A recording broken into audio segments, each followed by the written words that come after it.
Through out India এই যে ৩-৪ দিনের যে একটা থিয়েটার অফ দি অ্যাবসার্ড আর একটা অশ্লীল নাটক অফ VIP culture and money obscenity হয়ে গেল, এর সঙ্গে অনেক জিনিসের সম্পর্ক আছে। খালি একটা জিনিস এই ৪টে ৩.৫ খানা কি ৪ খানা ইভেন্টে ওই ভান্তারায় গিয়ে বাঘের সঙ্গে হ্যান্ডশেক করা অবধি বা সাপকে চুমু খাওয়া অবধি একটা জিনিসের সঙ্গে এই কোনো সম্পর্ক নেই, এবং সেই একটা জিনিসের নাম হলো স্পোর্টস। এইরকম একটা negation of sports and sporting value আমরা জীবিত কালে দেখি। ওর বাইজি বাড়িতে গেলে যেরকম করে টাকা ছেড়ে সেই বাইজি বাড়িতে গিয়ে টাকা ছোঁড়ার মতো যে টাকা পয়সা ছুটলে, এইরকম একটা অশ্লীল, এইরকম একটা নৃশংস, এইরকম একটা অসংবেদনশীল ইভেন্ট ভারতবর্ষের বুকে যে হতে পারে, ২৫০ কোটি টাকা ৩০০ কোটি টাকা এই যে টার্ন ওভার হবে, সাদা টাকা কালো হবে, কালো টাকা সাদা হবে, এই স্পোর্টস ম্যানেজমেন্টের কোনো সামনে খেলোয়াড় আছেন, পিছনে খেলোয়াড় আছেন, মেসির সঙ্গে হ্যান্ডশেক করবে বলে ১ কোটি টাকা দিতে পারে। ওই ৩০টা হ্যান্ডশেকের পয়সা আপনি দিলে এই বছর ৩০০ ইন্ডিয়ান ফুটবলারদের সংসার চলতো, এবং নির্লজ্জের মতো আমরা একমাত্র দেশ যারা জাহির করে পৃথিবীর সামনে বলতে পারি যে এই বছর ইন্ডিয়ান সকার লিগ হবে না। কলকাতার এই যে জমে থাকা যে বিক্ষোভ, সেটা আজকে সেখানে প্রকাশ পেল। Shatadru Dutta is a Lilliput, is a complete pygmy or a Lilliput compare to ওর চারপাশে যারা ঘুরে বেড়ায়। শতদ্রু দত্ত অ্যারেস্টেড হয়েছে না প্রোটেকশন পাচ্ছে, that is a separate business. সেটা তোমরা আমার চেয়ে বুদ্ধিশুদ্ধি অনেক ভালো, তোমরা দেখবে। দেখো, এটা ব্যাখ্যা করার মতো বিদগ্ধতা বা বুদ্ধিশুদ্ধি আমার নেই। তবে আমি যেটুকু, প্রথমত আমি আমি ক্ষমা প্রার্থনা করে বলে নিচ্ছি যে আমি সত্যিকারের ২ দিন আগেও জানতাম না যে এরকম একটা ঘটনা বা ইভেন্ট কলকাতায় হতে চলেছে। তো আমি কলকাতার ওই, ধরো কত, কলকাতাতে মেরে কেটে যে ১ কোটি লোকজন থাকে, সেই ১ কোটি লোকজনের একজন সাধারণ মেম্বার আমি, যে তার জীবনের ছাত্র অবস্থায় অনেক কটা বছর কখনো গ্যালারিতে বসে খেলা দেখেছে, কখনো র্যাম্পার্টে বসে খেলা দেখেছে, কখনো ইডেন গার্ডেন্সে আমি দিনের পর দিন সেই খেলোয়াড়রা নামতো নেট প্র্যাকটিস থেকে শুরু করে, সে ৫ দিনে ইন্ডিয়া হারতে বসলেও সেই লাস্ট বল অব্দি খেলা দেখেছি।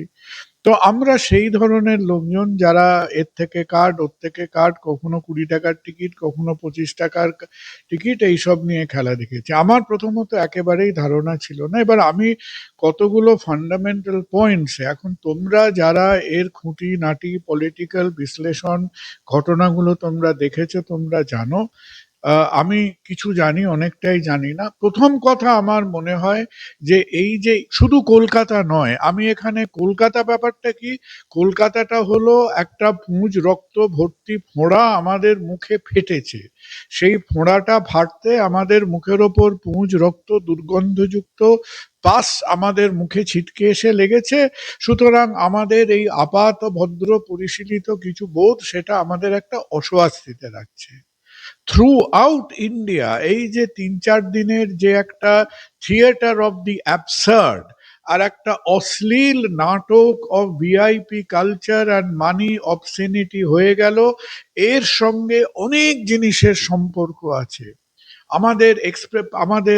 আমরা কে কত বেশি টাকা ছড়াতে পারি তার এক্সপ্রেশন আছে, কার ইনফ্লুয়েন্স কত, তার তার একটা অভিব্যক্তি আছে, কোন নেতা মন্ত্রীর আমরা কাছের লোক তার অভিব্যক্তি আছে।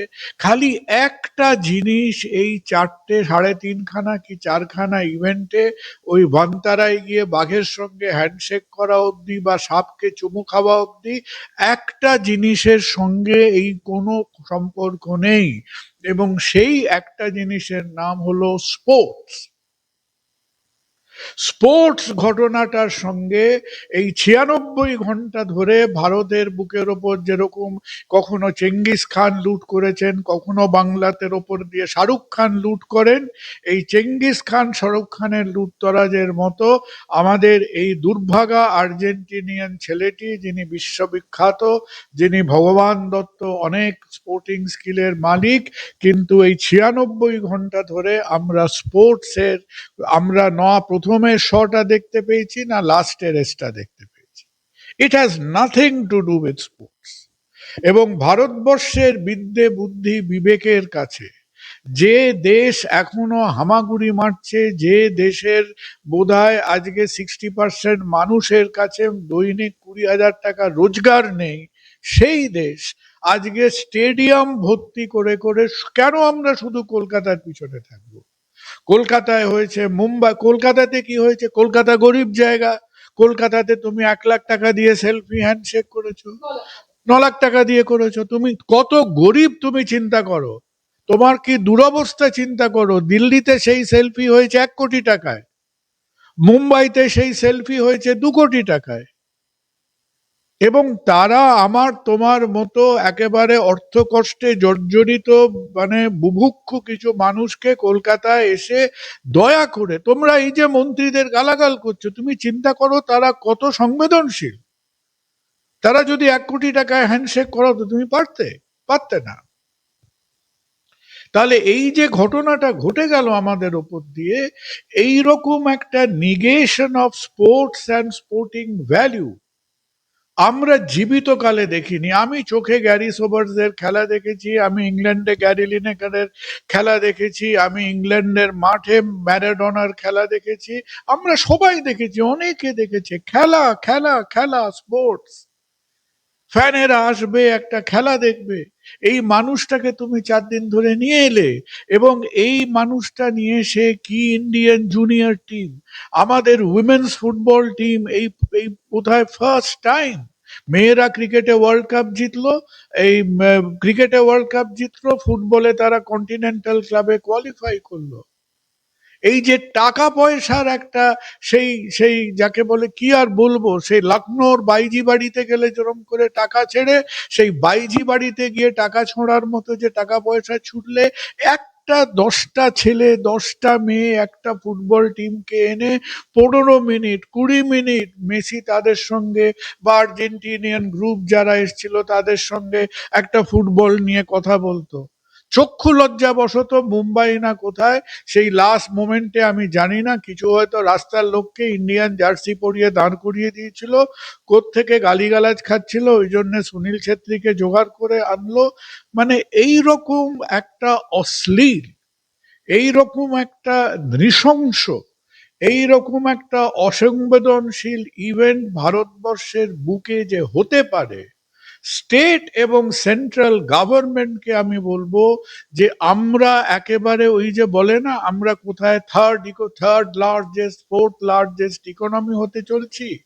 এই যে কথায় একটা আছে যে দুদিনের বড় লোকরা নিজেদের যে একটা ক্রুড ভাবে এক সময় যেরকম কলকাতায় শুনেছিলাম জমিদাররা পায়রার পিছনে শয়ে শয়ে টাকা বেঁধে দিত না ওড়াতো, এটা হচ্ছে ওই জমিদারদের পায়রা ওড়ানোর মতো একটা। It has nothing to do with sports. আরেকটা কথা বলি, শোনো, আরেকটা কথা মনে রাখো, অনেকের স্মৃতির উদ্দেশ্যে আমরা অনেক কিছু করি। তো এই যে আমরা অরূপ বিশ্বাস, এরা এরা যা দুষ্কর্ম করার করেছে, মানুষের সামনে দাঁড়িয়েছে, and thanks to social media তারা সেই রিয়াকশনটা বুঝতেও পেরেছে। কার কথা মনে রাখবে জানো তো? তোমার এই মাধ্যম দিয়ে বলো যে যখন আমরা ফুটবলের রাজপুত্রকে, ফুটবলের একেবারে দেব শিশুকে আমরা সেলিব্রেট করছি, 250 কোটি টাকা 300 কোটি টাকা এই যে টার্নওভার হবে, সাদা টাকা কালো হবে, কালো টাকা সাদা হবে, এই স্পোর্টস ম্যানেজমেন্টের কোনো সামনে খেলোয়াড় আছেন, পিছনে খেলোয়াড় আছেন, কেউ ফুটবল খেলতেন, কেউ লুডো খেলতেন, কেউ ক্রিকেট খেলতেন, কেউ ক্যারাম খেলতেন, সবাই মিলে যে এই প্ল্যানটা করেছেন, আপনারা একটা গোষ্ঠীর কথা ভেবে দেখেননি। কার কথা ভেবে দেখেননি জানেন? এই বছর 300 থেকে 400 ইন্ডিয়ান আইএসএল ফুটবল লিগ খেলে সেই ফুটবলাররা, তাদের খাওয়া দাওয়া, তাদের ভাত রুটি জোগাড় করা আজকে সমস্যা হয়ে পড়ছে। যে অল ইন্ডিয়া ফুটবল ফেডারেশন, যে প্রতিটা রাজ্যের sports ministry, West Bengal, Delhi, Telangana, Maharashtra, যারা আজকে ওই কি না সেলিব্রিটি স্ট্যাটাস নেবেন বলে আপনাদের পিছনে ওই লালা ঝরতে ঝরতে ছুটে বেড়াচ্ছেন। আজকে এই সারা দেশ, যার $4 ট্রিলিয়ন ইকোনমি, এই $4 ট্রিলিয়ন ইকোনমি দেশ 30 কোটি টাকা দিতে পারেনি আইএসএল কে সাপোর্ট করতে। 30 কোটি টাকা দিতে পারেনি আমাদের ফুটবল লিগকে সাপোর্ট করতে। আফগানিস্তানে ন্যাশনাল লিগ হয়, নর্থ কোরিয়ায় ন্যাশনাল লিগ হয়, যে বাংলাদেশের সঙ্গে কানমোলামুলি করছেন সেই বাংলাদেশের ন্যাশনাল লিগ হয়, মালদ্বীপের ন্যাশনাল লিগ হয়। আর আমাদের এই ভারতবর্ষ যে সেলিব্রিটি কালচারের সঙ্গে গা ঘষবে বলে, মেসির সঙ্গে হ্যান্ডশেক করবে বলে 1 কোটি টাকা দিতে পারে, ওই 30টা হ্যান্ডশেকের পয়সা আপনি দিলে এই বছর 300 ইন্ডিয়ান ফুটবলারদের সংসার চলতো। এবং নির্লজ্জের মতো আমরা একমাত্র দেশ যারা জাহির করে পৃথিবীর সামনে বলতে পারি যে এই বছর ইন্ডিয়ান সকার লিগ হবে না।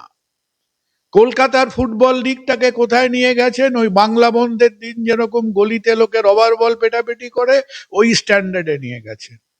ওই যে মেসির মাঠে ভিড় বললেন না, আমি ভিড়ের মধ্যে তোমাদের না কার চ্যানেলে যে ভিডিওগুলো দেখেছিলাম, ওই প্রত্যেকটা পরিবার ওই মাঠে দাঁড়িয়েছিল যারা বাংলা ফুটবলের মুখাগ্নি করেছে। আর পরের দিকে কয়েকজন পালিয়ে যাচ্ছিল যারা বাংলা ফুটবলের নিয়ম ভঙ্গ করেছে।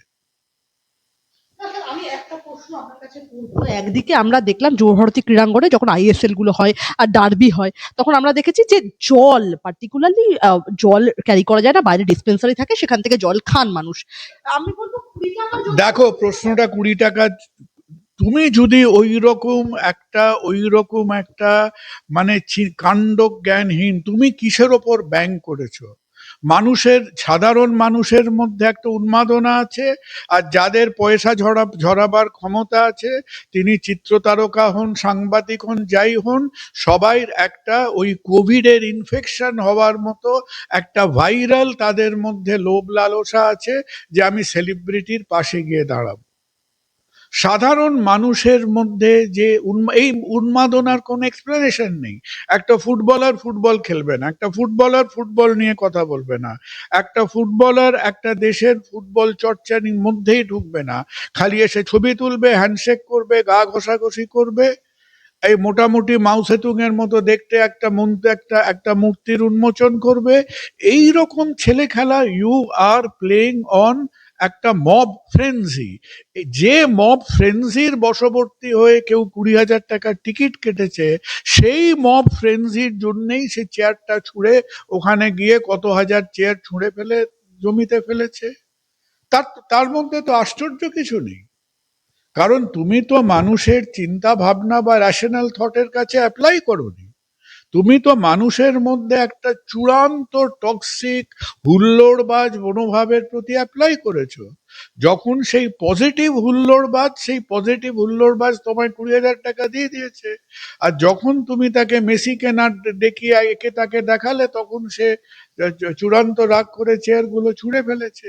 But mind you, on a serious note, আজকে কলকাতায় ব্যাপারটা একেবারে একটা পাবলিক, তোমরা আজকে সারা ভারতবর্ষের লোক সেই আরজি করের রাত জাগো আন্দোলনের কটা লাইভ টেলিকাস্ট দেখেছিল আমি জানি না, কিন্তু কলকাতার এই যে জমে থাকা যে বিক্ষোভ, সেটা আজকে সেখানে প্রকাশ পেল। বাট রিমেম্বার ওয়ান থিং, যে আমি আমার বন্ধু বান্ধব এবং সাংবাদিকদের মধ্যে যে কথাবার্তা বলেছি, আজকে যারা হুজুক এবং হুল্লোড়ে মেতে আজকে হায়দ্রাবাদের স্টেডিয়াম ভরিয়ে, মুম্বাই স্টেডিয়াম ভরিয়ে, দিল্লির স্টেডিয়াম ভরিয়ে আজকে যারা গেছিলেন হাজার হাজার টাকা খরচা করে, প্রত্যেকের মনে এই যে তুমি যদি Kolkata plus Mumbai plus Bangalore plus এটাকে অ্যাড করো, যে প্রায় 1,15,00,000 লোক, 1,15,20,000 লোক যে গেছিলেন, তাদের মনে, তারা হুল্লোড়ের পিছনে তাদের মধ্যে একটা অসন্তোষ, তাদের ধিক্কার, আর তাদের condemnation of this VIP culture, আর ওর পিঠ চাবড়ানোটা, এটা কিন্তু একেবারে ক্রুড এবং নগ্নভাবে সমাজের সামনে এসে দাঁড়ালো। যে এই যে টিকিটের প্রাইজিং একদম বহুমূল্য, এই যে টিকিট, বিভিন্ন এই অর্থ সম্পর্কিত বিষয়গুলো, রাজ্য সরকারের কি কোনো নজরদারি ছিল না? রাজ্য সরকারের বহু আগে সেন্ট্রাল গভর্নমেন্টের নজরদারি ছিল না কেন? আজকে আমরা যদি একটা মানে তুমি হার্ট পেট নাক মুখ কোনো একটা কনফারেন্স করতে চাও, দুটো বিদেশি লোককে আনতে চাও, তোমার 22 রকমের তার পারমিশন লাগে। তো তুমি বলতে চাও তুমি রাজ্য সরকারের আগে কেন্দ্রীয় সরকারের জানা ছিল না? কেন্দ্রীয় সরকার জানেন না যে যে যে দেশে বসে আছেন সেই দেশ এখন হামাগুড়ি দিয়ে নিম্নবিত্ত থেকে মধ্যবিত্ত দেশে ওঠার চেষ্টা করছে? যে আমার দেশে যেখানে একটা যে মানুষ যে মধ্যবিত্ত মানুষের সে ঘুরিয়ে বাড়িয়ে মাসে 20,000 টাকা আয় করে তাকে দিয়ে আমি 30,000 টাকা টিকিট কাটাচ্ছি। এটা কি ধরনের ইভেন্ট ছিল? তুমি যদি একটা সেই একেবারে সেই বিলিয়নের মিলিয়নেররা কোনো হোটেলের 5 তারা হোটেলের মধ্যে কেউ মেসিকে বিয়ে বাড়িতে নাচতে নিয়ে এসছে, মেসি সেই বিয়ে বাড়িতে আমন্ত্রিত গেস্টদের সামনে নেচেছেন, বা কেউ কোনো একটা সিলেক্ট 5 স্টার হোটেলে তুমি হয়তো 500টা লোককে ডেকে 5 কোটি টাকা টিকিট বিক্রি করতে পারে। দোজ আর সিলেক্টেড ইভেন্টস, তার মধ্যেও অবসিনিটি আছে, তার মধ্যেও একটা একটা একটা সামাজিক ইনডিফারেন্স আছে। কিন্তু তুমি স্টেডিয়াম ভর্তি করে তোমার দেশের সাধারণ ছেলে মেয়ের একটা পপুলারিটি, একটা হুজুক, একটা উচ্ছ্বাস, সেই উচ্ছ্বাসকে তুমি একটা দস্যুর মতো তুমি এইভাবে ক্যাপিটালাইজ করলে, যে এবং এমন এমন ইভেন্ট করলে যার সঙ্গে খেলাধুলোর বাই আ লং শট কোনো সম্পর্ক নেই। এটা তো অবিশ্বাস্য। কোথায় খেলাধুলো? খেলাটা কোথায়? ফুটবলটা কোথায় হলো এখানে? আমি তো বুঝতে পারলাম। Where the hell is football? Actually, sir, আমি একটা প্রশ্ন আপনার কাছে রাখবো যে আমরা দেখলাম যে রীতিমতো এই প্যাকেজের চমক, বিভিন্ন বিষয় ছবি তোলার চমক, একাধিক বিষয় হলো। একটা প্রশ্ন তো থেকে যায় যে যিনি আন্তর্জাতিক মানসম্পন্ন একজন খেলোয়াড় তিনি এলেন, দর্শকরা তারা ক্ষোভ উগরে দিচ্ছেন যে আমরা একটা গ্লিম্পসও দেখতেই পেলাম না। পুলিশের ভূমিকাটা ঠিক দেখো, পুলিশের ভূমিকাটা আমার কাছে একটা ডিপার কোয়েশ্চেন। কেন জানো তো? তুমি যদি 1967 সাল থেকে হিসেব করতে শুরু করো এই 2025 অব্দি, এই মোটামুটি কম বেশি তোমার প্রায় 60-65 বছরের মধ্যে কলকাতাতে সেই সম্ভবামী যুগে যুগের মতো এটা 7বার না 8বার যেখানে মেগা ক্রাউড ডিস্টারবেন্স, একটা বিরাট গ্যাদারিং এর মধ্যে এরকম উচ্ছৃঙ্খলতাটা হলো। আর প্রতিবার এখন 67র রাজনৈতিক ব্যক্তিত্বরা আজকে নেই, কিন্তু প্রতিবার থ্রু পলিটিক্যাল হিস্ট্রি তোমার কতগুলো কমন এলিমেন্ট আছে। প্রথম হচ্ছে যে ইনএফিশিয়েন্ট অর্গানাইজেশন। কেউ অর্গানাইজাররা একেবারে ক্যাবলা, না হলে করাপ্ট, না হলে দুটোই। তার মধ্যে হচ্ছে পলিটিক্যাল পান্ডামো বা পলিটিক্যাল দাদাগিরি। যত যুগ গেছে এবং যত আমরা গণতন্ত্র থেকে ফ্যাসিজমের দিকে পা বাড়িয়েছি, তত পলিটিক্যাল পান্ডামিগুলো আমাদের বেড়েছে। আর কিন্তু কমন এলিমেন্ট কি? পার্টি পাল্টেছে, নেতা পাল্টেছে, মুখ্যমন্ত্রী পাল্টেছে, ক্রীড়ামন্ত্রী পাল্টেছে। কমন এলিমেন্ট হচ্ছে যে পুলিশকে একেবারে কান ধরে মাথায় চাটি মেরে পুলিশকে আমি কাজ করতে দেব না, পুলিশকে আমি 90% অফ দ্য টাইম নিজের একটা পার্সোনাল খানসামার মতো ট্রিট করব। আর যখন আমার দৌরাত্ম্য, যখন আমার করাপশনের জন্য ব্যাপারটা হাতের বাইরে চলে যাবে, তখন আমি পুলিশ পুলিশ পুলিশ পুলিশ বলে মরা কান্না কাঁদবো। এবং পুলিশ আজকে কোনো জায়গাতেই, এক একটা পুলিশের ছেলে মেয়ে, এক একটা পুলিশের সিনিয়র অফিসার, তাদের যা ক্ষমতা, তারা তাদের ক্ষমতা, বিবেক, বুদ্ধি, বিচার, তারা ওই গান্ধারীর আবেদনের মতো তারা চোখে পট্টি পেরে ঘুরে বেড়ায়। সেই লোকগুলোর, সেই ছেলে মেয়েগুলোর জীবনে কোনো গতি নেই।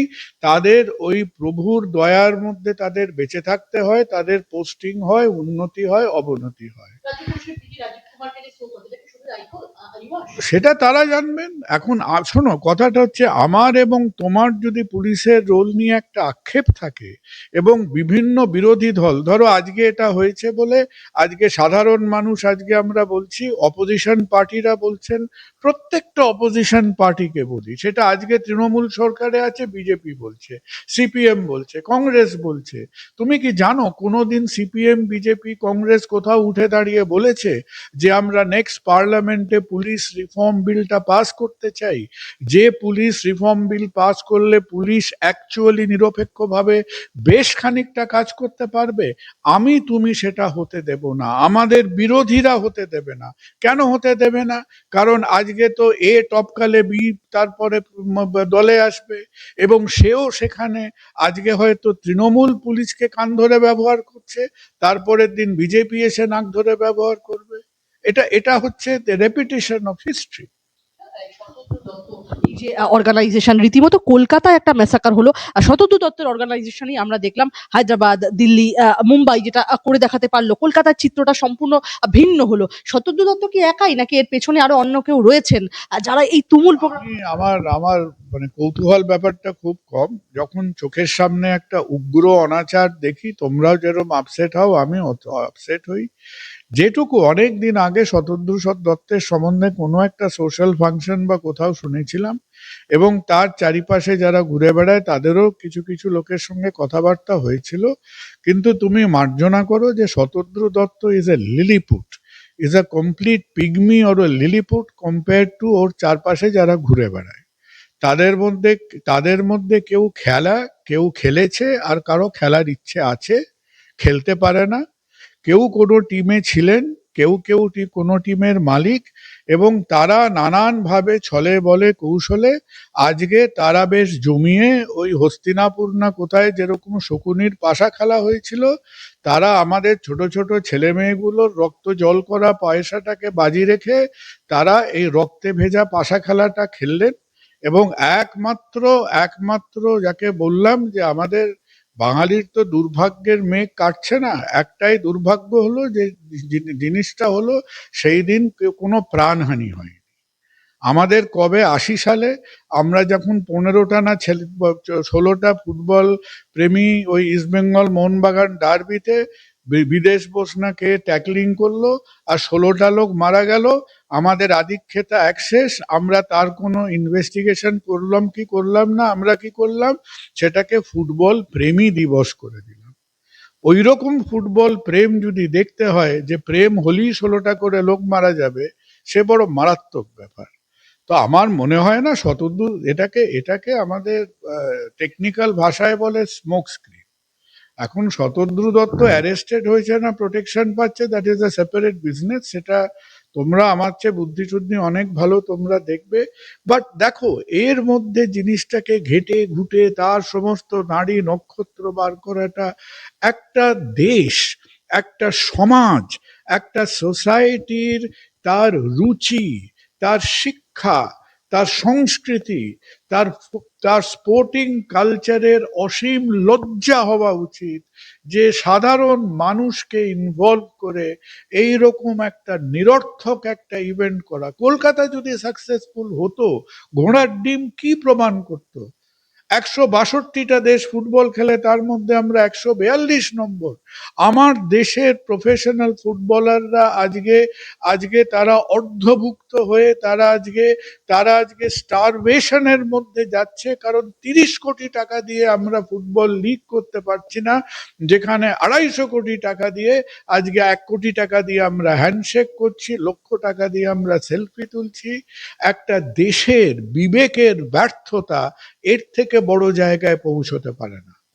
আচ্ছা, আমার শেষ ছোট্ট দুটো প্রশ্ন আপনার কাছে, একদম শেষে চলে এসেছি আমরা। আমি বলবো, মুখ্যমন্ত্রী মমতা বন্দ্যোপাধ্যায় ইতিমধ্যেই ক্ষমা চাইছেন। অভিষেক বন্দ্যোপাধ্যায়রা বলছেন এটাই কি প্রশংসনীয় নয় যে মুখ্যমন্ত্রী ক্ষমা চাইছেন? আর এই যে অরূপ বিশ্বাস, তিনি যে তরুণ প্রজন্মের কথা আপনি বলছেন, যে তাদের কষ্টের উপার্জনের টাকা, তাদের যে ভিশনটা ব্লক হলো, এর জন্য শুধু অরূপ বিশ্বাস কি শুধু যে এই অব্যাহতি নিলেন ক্রীড়ামন্ত্রিত্ব থেকে, তাতে কি তার দেখো, আমার মনে হয় যে আমাদেরও তো কিছু প্রতিষ্ঠান চালাতে হয়, কিছু কিছু মানে অনেক ছোটখাটো ইভেন্ট আমরা যেটি করি, যে কথাটা যে আমরা যদি সব জিনিসের একটা ওই যাত্রার যেরকম একটা উচ্চ কণ্ঠে একটা চড়া সুরে একটা যাত্রা শেষ হয়, হয় কেউ মারা গেল, কেউ কেউ কেঁদে ফেললো, কেউ ক্ষমা চাইলো, এটা যাত্রা পালা হচ্ছে না। প্রশ্নটা আজকে মমতা ব্যানার্জির অনেক উপরে যাচ্ছে। প্রশ্ন প্রশ্নটা যাচ্ছে যে এই যে মুখ্যমন্ত্রীকে ঘুরে যে সচিবালয়, তার সচিব আছেন, তার স্পেশাল অ্যাডভাইজার আছেন, তার অ্যাডভাইজারের অ্যাডভাইজার আছেন, তার চারিদিকে পুলিশ আছেন, পুলিশেরও পিতামহ আছে, তার প্রপিতামহ আছে। তো তারা কি চোখে ঠুলি দিয়ে বসেছিলেন? তারা প্রথমে জানতেন না যে তারা আজকে 20,000 টাকা বা 25,000 টাকা 50,000 টাকা টিকিট ব্ল্যাক করে একটা 1 ঘন্টার ইভেন্ট করতে চাইছেন, এবং সেই 1 ঘন্টার ইভেন্টের মধ্যে যদি পান থেকে চুন খসে, তাহলে সেখানে সেই কেরোসিন তেলে দেশলাই কাটিয়ে দেবার মতো অবস্থা হবে। তারা তো ক্রাউড ম্যানেজমেন্ট করে করে তারা তো একেবারে হিউজলি এক্সপিরিয়েন্সড পিপল। তাহলে কথাটা হলো যে does the adviser group of the chief minister, আজকে শুধু তুমি রাজীব কুমার যদি তার মধ্যে থাকো, রাজীব কুমারকে শো কজ করা হয়েছে, that is a administrative mechanism. কে করছে তার কি উত্তর হবে সেটা অন্য কথা। ওই যে বললাম না, যে 65 বছরের মধ্যে এটা 7 নম্বর না 8 নম্বর, কিন্তু আমাদের দুর্ভাগ্যটা তখনই সম্পূর্ণ হবে যদি এর থেকেও আমরা বিন্দুমাত্র শিক্ষা না করি। আর একটা কথা বলে শেষ করব আজকে, যে মেসি কিন্তু ভারতবর্ষে একটা জিনিস করে দিয়ে গেছেন, এবং আমি যদি ভুল না হই, যে মেসি ভারতবর্ষের জেন জি জেনারেশনের মধ্যে অনেকগুলো কঠিন প্রশ্ন করে দিয়ে গেছে। এই কঠিন প্রশ্নগুলো ওই 1 লক্ষ টাকার হ্যান্ডশেকের বাইরে, 1 কোটি টাকার ওই কোলাকুলির বাইরে।